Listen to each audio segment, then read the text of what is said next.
Hi everyone. So excited that you're starting your interviews so soon. I want to explain like a few kind of technical detailed updates. We kind of talked more generally in the first training about what all these different aspects are, but now I want to show you all like where exactly you'll be saving every aspect. So along with this video, I'm going to be sending you a link to this folder that you see here.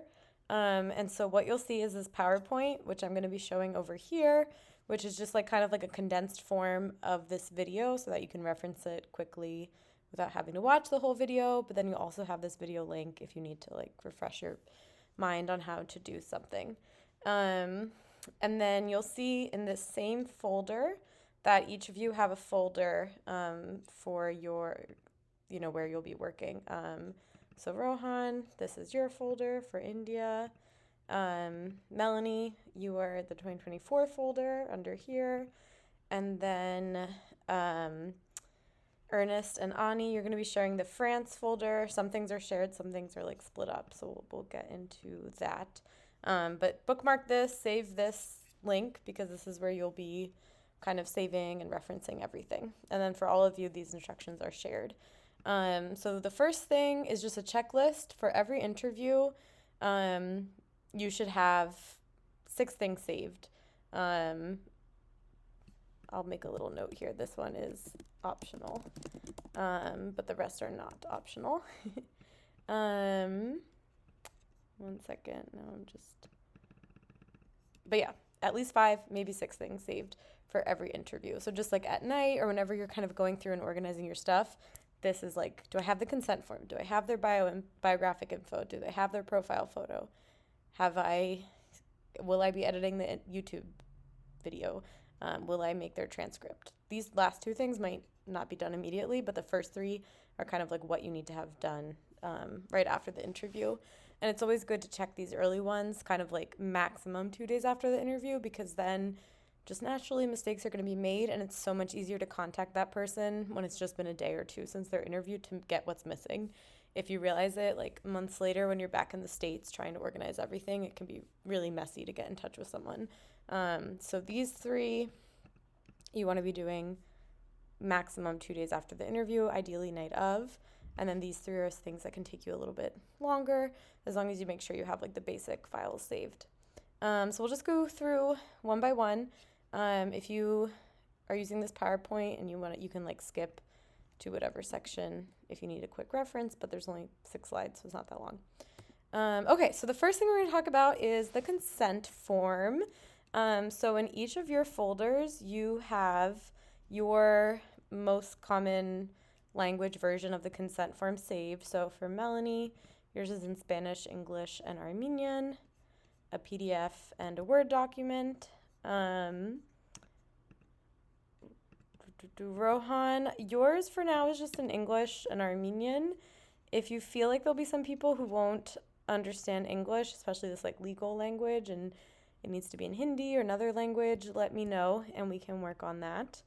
And then Ernest and Ani, yours for right now is just this Word doc because all I did is Google Translate. So if one of you, whoever can review it and see if you need to make little edits to it before we finalize it, save it as a PDF. But yours is in English, French, Armenian is there.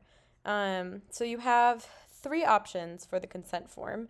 So the first one would be to print like a bunch of these out and then just have the person sign them when you're with them in person. And then you're going to take like a very clear photo on your phone. If you have an iPhone, you can scan in the Notes app. If you don't know that trick, let me know. It's really helpful just to get like a really clear photo. So that would be option 1. And then option 2 is, Melanie, thanks to your great idea about having your iPad with you, or just all of you will have your phones with you.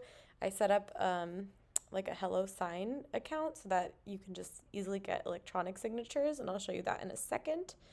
And then your third option and the very last resort is like your phone is just not cooperating, you've lost all your papers, it's a mess. Have the person read the full consent form language on camera and state that they agree, and then I'll show you like to make a note that it's done verbally, and we need to save that audio kind of separately, just internally for us. But for everybody, there needs to be like some trace of that this consent form was signed to or verbally agreed to. So what you'll notice is that also in each of your folders, there's another folder called interviews. And here, these are just two samples. This is where you'll be saving kind of everything but the interviews. So in here, there's a copy of the consent form. So this is one I did on paper. So it's signed and like my fingernails in there, but it's a clear photo so that we can see. So that would be in there. If you do it on HelloSign, which I'll show you in a second, you'll download the PDF and have it saved in here. If you do the audio one, you want to like save just the clip of them speaking the audio in here in their folder. So it has to be saved after you get the consent form signed. So for HelloSign, you're going to open this link and sign in. This is the email and password. And then you're going to go to templates. And then Ernest and Ani, once the French is finalized, you'll have yours here. And then, actually, yeah, so you'll be signed in, and then copying this link. It's basically like one template link that you can just keep reusing over and over again. And on your phone is totally fine. If you have an iPad, great. That might make it a little easier, but the phone will totally work. And if you're signed in, it's just going to automatically, when you open the link, bring up this PDF, and then either you, like sitting with the person, if they're older, you can just hand your phone over to them, or like text them the link if it's a young person, is that you're going to sign.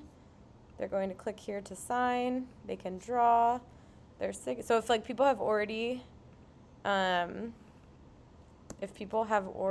signed before, you might have to delete the last signature. But then I just be like, blah, blah, blah, that's my signature. The date autofills. And then the only thing that is required is the full name here. We'll get to the rest of this in a second. So I'm going to say Ani Shug. Continue. I agree. Yay. And now the document is signed.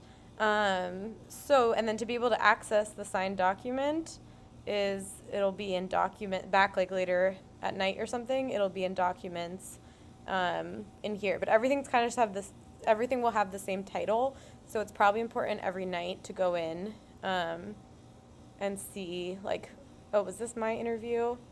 And then I'm like, oh yes, this was Ani. So then I'm going to download it, and then in your interview folder, I'm like, okay, I've done a new interview for Ani Shug. Everything is opening. And then you're going to save the consent form. Where did it go? My downloads are like a hot mess. Is this? Is there? We're going to rename it Ani Shug consent form.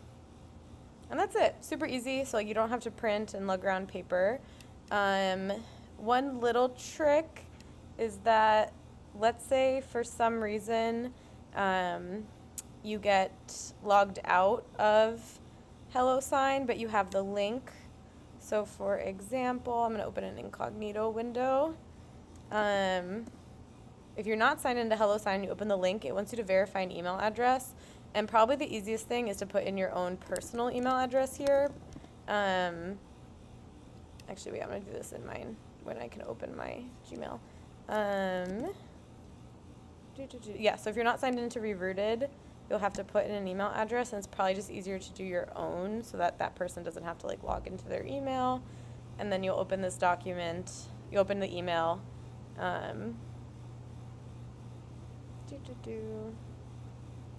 And we're right back in the same place to fill it out. But if you just like stay signed in on whatever device you're using to the rerouted HelloSign account, you don't have to do that step. But just in case it happens, don't panic. Just use your own email address. You can do it multiple times. No big deal. Yes, so that is consent forms.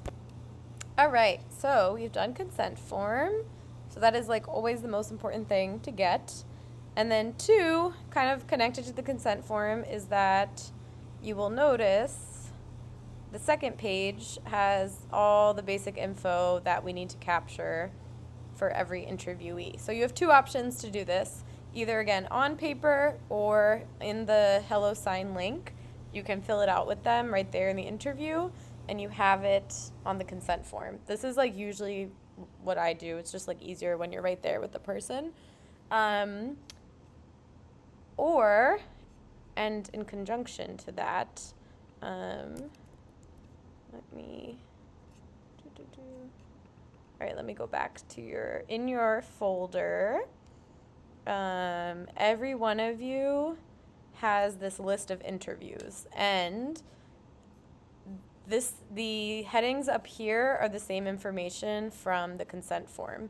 So you can either put it all in the consent form and then at night, the next day, whatever, enter it all into here. Or you can just have this open with you on your laptop and directly enter it into here and not have it on the consent form. So it's up to you. That's why on the Hello Sign, you will notice in the templates, everything on the second page is optional, so it's not going to force you to do it if you just need to get a quick signature and then write down the rest of this information directly into your spreadsheet. But it's probably just most easy. It's hard to have like a whole spreadsheet open. It's probably easier to write it on the paper, and then you'll enter it into here later.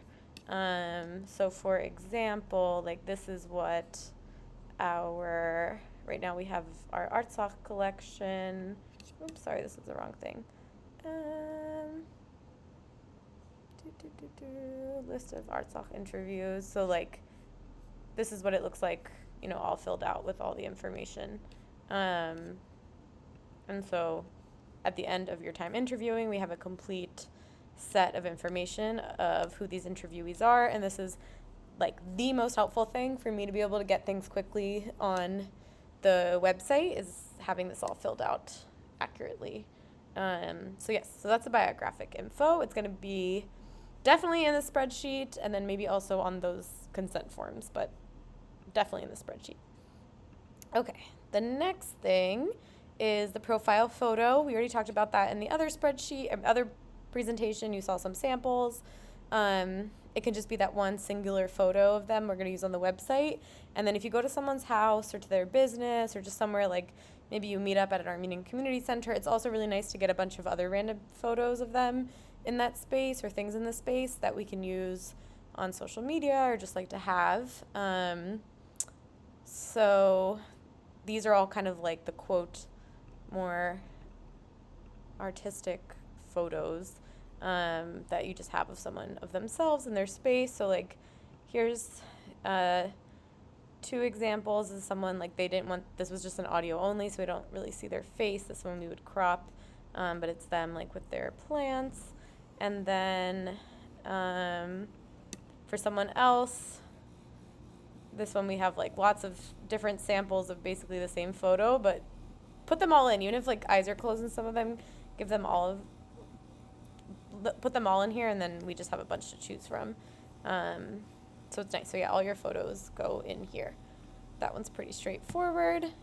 The next thing would be if there's anything from this that's like we would want to save separately in a photo archive. So especially if they show you old photos, and not just like this one's kind of like an artistic version of like we are looking at old photos, but if you were to take a photo that was like a clear photo of like this, and this is maybe some very important person, this is something we want to preserve separately, that would be like separate photo saving than the profile photo, which is more just like artistic for social media maybe, or for the website or something. Things that's like we want to preserve what is in this photo is second. And so this is the one that's optional. So if someone, you don't get any photos or documents or anything to save, that's fine. But it's something we really want to start encouraging. So let me put the note here that this one is optional. Optional, but we would love to get a bunch of these. So what you need for this is you need the very clear photo or scan of the item.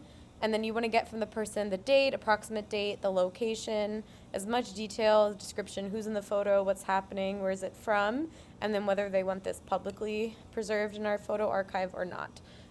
So you can save, you need to get that info and the picture, and then what you can do is help them submit to this link on our website, where you're going to put in like exactly that info. So the location, the date, description, public or not, and then you can upload directly as files, or you could like put them all in a Google Drive and upload the link here.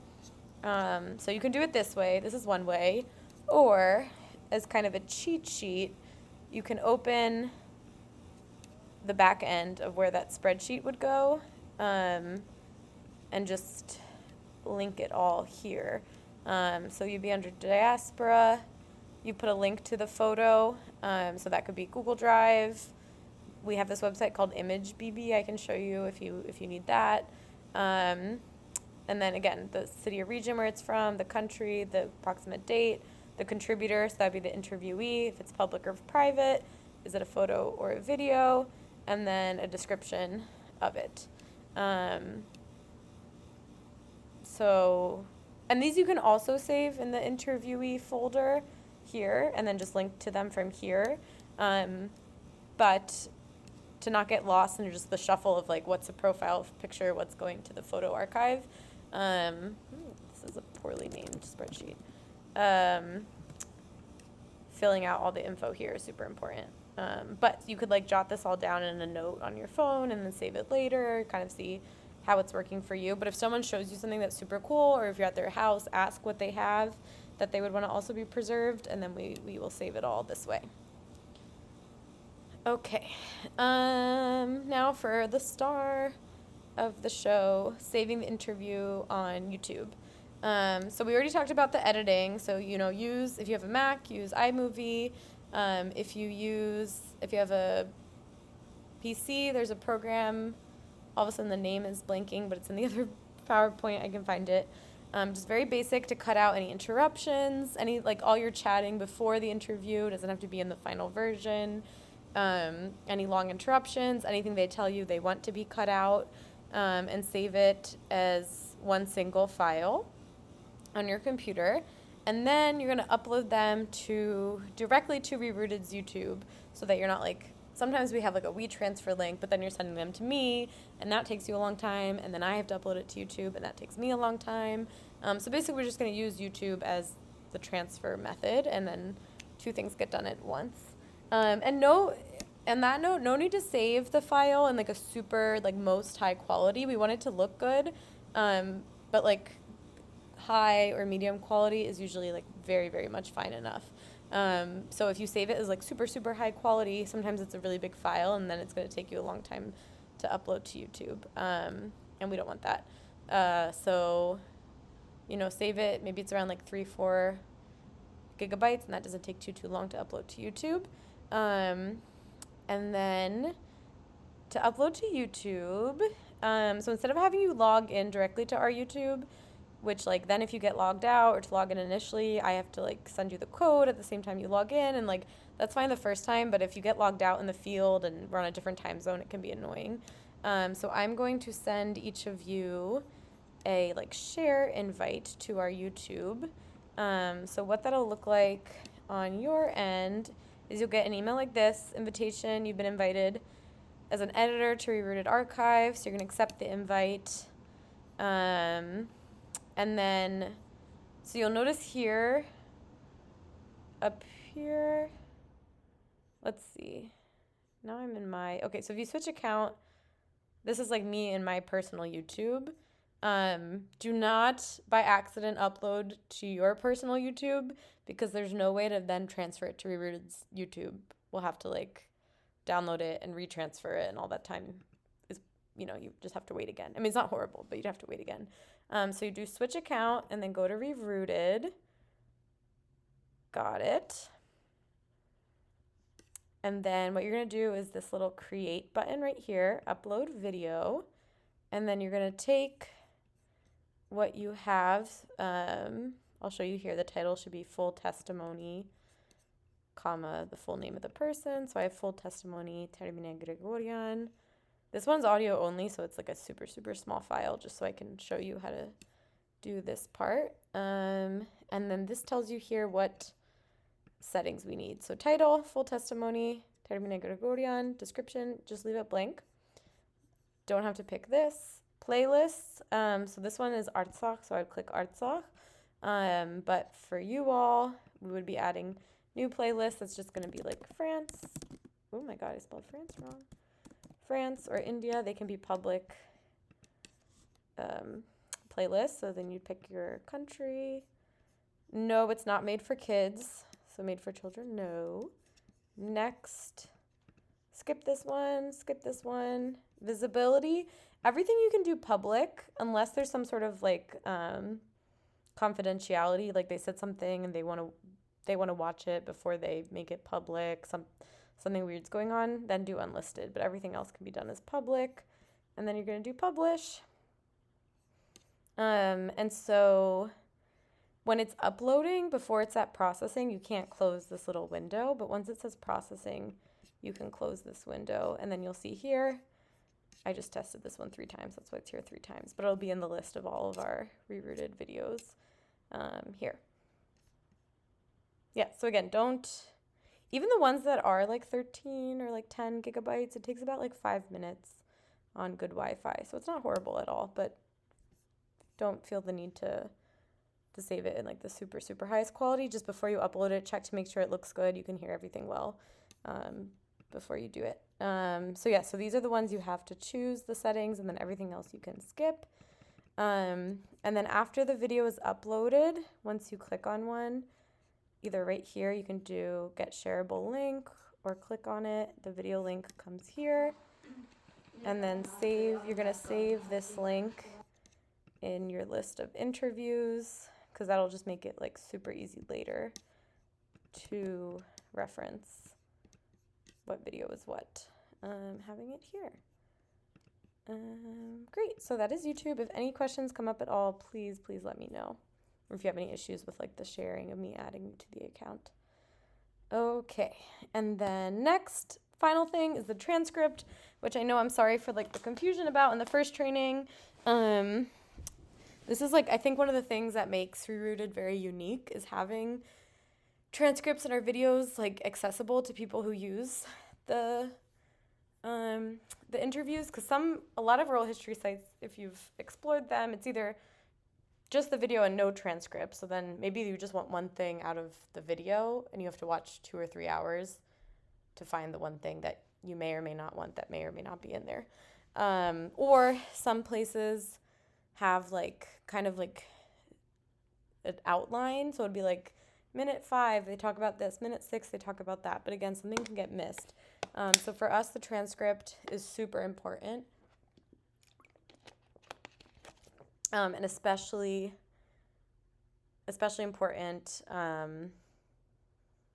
for Armenian, Western Armenian, Artsakh Armenian, because those are endangered languages. And so us transcribing them in that language is also part of building language preservation tools.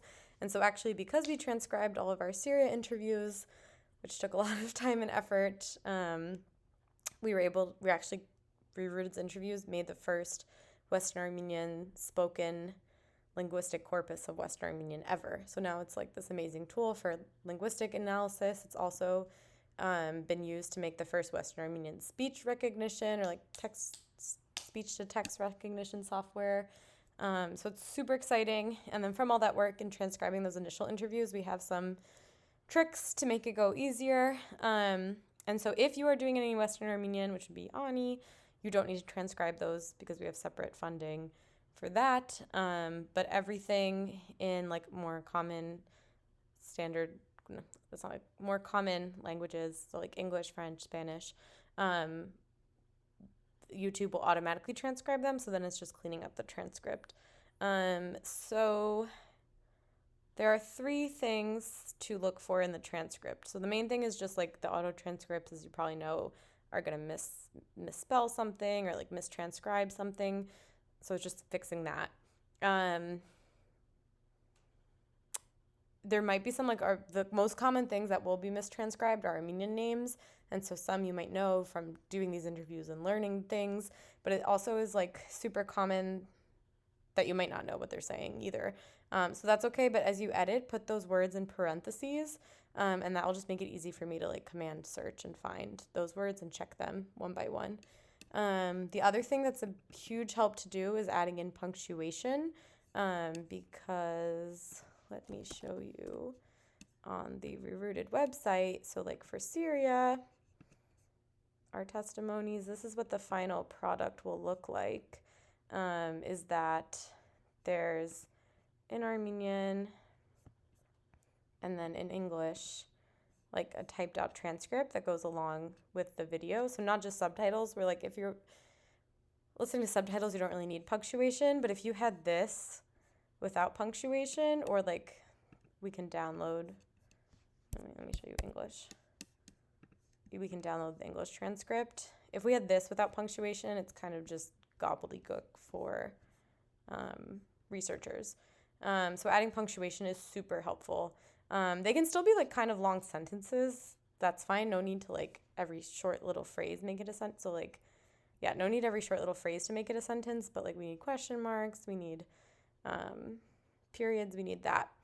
And then I will show you how this looks on YouTube. It will look different than this. Also, every time like a question starts or the answer starts, or then the question starts again, to put 3 asterisks in the beginning of like the new person talking. And that will allow me on the back end to go and very, very easily put in these spaces, so that it's like legible, because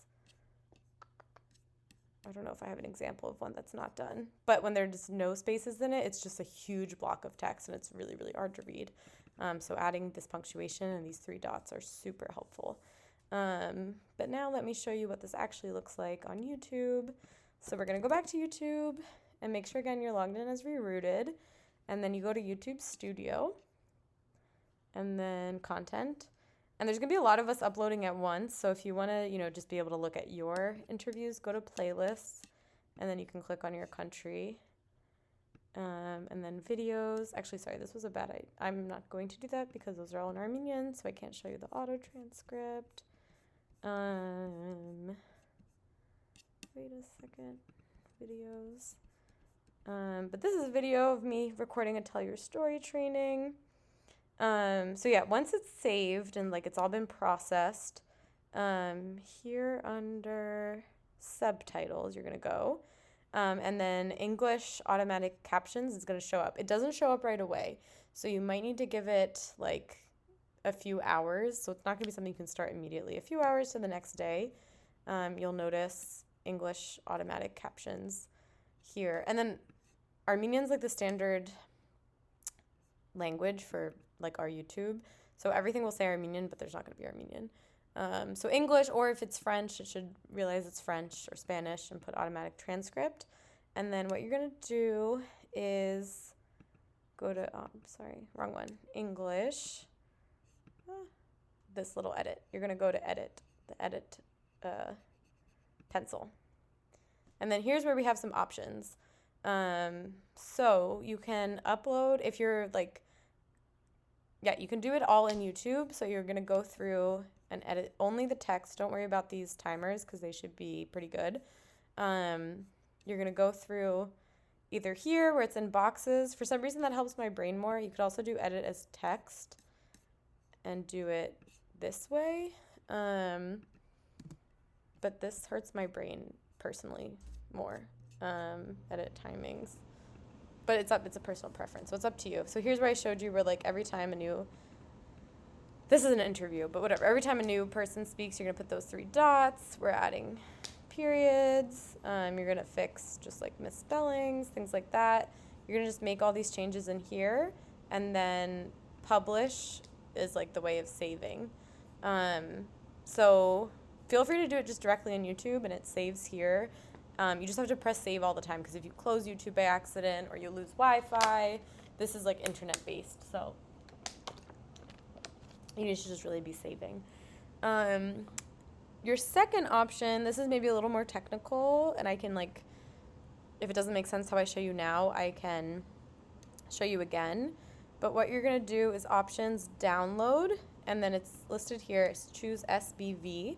Download it as an SBV, and then if you have a Mac, you should be able to in text edit, or I think in Word it would not Word, sorry, in a PC it would open in Notepad. And then just if like you like this format more, or you'd want to be able to like work on it offline, you can do it here. So then you would make all your edits here. It's the same thing where we're not going to touch the timing. You're just going to make your edits like line by line here. And same thing with your asterisks and your period, like your dots. This is also nice because, like, sort of art talk. This should be art saw. Actually, this is curious check if Word. So like one benefit is I see that had spell check. Let me see if this has spell check. That was at 248. Let's see. Art talk. No. So that's one good thing. It can help you like spot the weird words faster. The other good thing about doing it in like a text edit is that you can do like a find and replace. So if you feel like it's like making the same mistake over and over again, you can like be a little more efficient that way. And then once you make all your edits, don't worry about like re-uploading it to the YouTube. I can handle that. But you're gonna save it here, and then you're gonna save that file in that person's interview folder. But if you do it on YouTube, it's like simpler in the fact that you're just gonna save it right here by pressing publish. And so yeah, it's not like a complete retranscribing, so it should go much, much faster than having to transcribe. It's like a cleaning it up. But still it is like time intensive. So maybe after try to like start your first one so that then we can make sure we have a good schedule, or just play around honestly with this video in the YouTube. Just get a sense of like how long it might take. So then we're working out like a reasonable schedule for all of you. As we mentioned, I think the most ideal thing is to have this done in the summer, so it's not like looming over your semester, but you could take until your fall semester to finish up the transcripts. Or if you want to kind of carve out time and do less interviews while you're in the field, we can work on something like that. So Anish will be in touch about realistic numbers. But if you want to play around with how long this might take, you'll do it here. And then if you're doing them in French or Spanish, you're just fixing the transcript. So if you want to also translate to English, I can run it through I can help run it through Google Translate, and then you fix the English also. But that would kind of be step 2. So no pressure to start on that, because we at least want like a understandable, because this is also a tool for the French Armenia community and for the Latin American Armenian community, so we want it to be in their language first. So then later, if we can get it to English to kind of get to more people around the world, we will do that, but we'll do their language first. So that's all that's expected of you, is the transcript, not the translation. If there are any more questions about that, definitely reach out. This video I'm going to save like in a slide up here, and then you're going to have all these instructions as like the quick, just like, oh, I forgot the password, or where's that spreadsheet, is all here. But I'm around for any technical questions or anything else that comes up. So thank you so much.